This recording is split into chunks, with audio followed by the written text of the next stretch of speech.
After a 19-month absence from football, Deshaun Watson started an NFL preseason game on Friday night.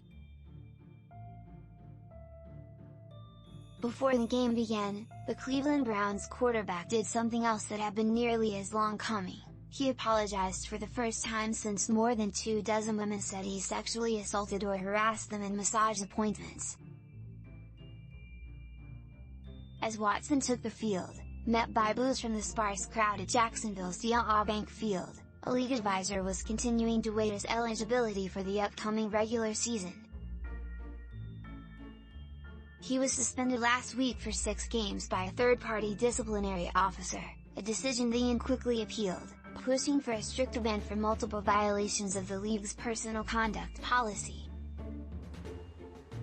The day before both the game and Watson's apology, the Associated Press reported that Watson would be willing to accept an 8-game suspension and a $5 million fine, after his representatives initially argued for no missed time.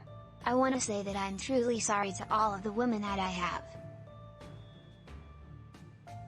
The decisions that I made in my life that put me in this position, I would definitely like to have back, but I want to continue to move forward and grow and learn and show that I'm a true person of character." As the game's kickoff approached, there was growing tension about whether Watson's start would go ahead as planned.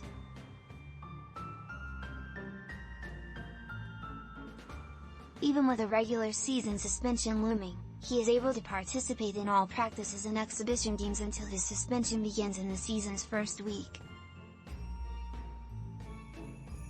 But if the appeal yielded the season-long ban that the league was pushing for, and if that decision were reached before the game, Watson would have been immediately excluded from all team activities and would have had to apply for reinstatement at the end of the season.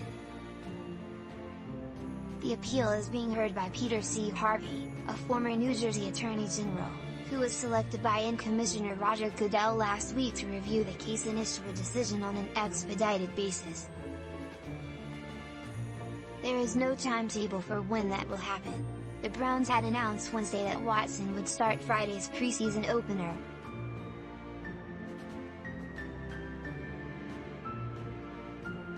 He looked rusty, completing only 1 of 5 passes in 3 offensive series before being pulled, but his on-field performance was just a footnote. On August 1st, Sue L. Robinson, a retired federal judge jointly appointed by the N and the Players Union to oversee the disciplinary hearing, determined that Watson had committed multiple violations of the league's personal conduct policy as a result of behavior she deemed predatory and egregious. 2 days later, the league appealed, in accordance with a new disciplinary process established as part of the 2020 collective bargaining agreement.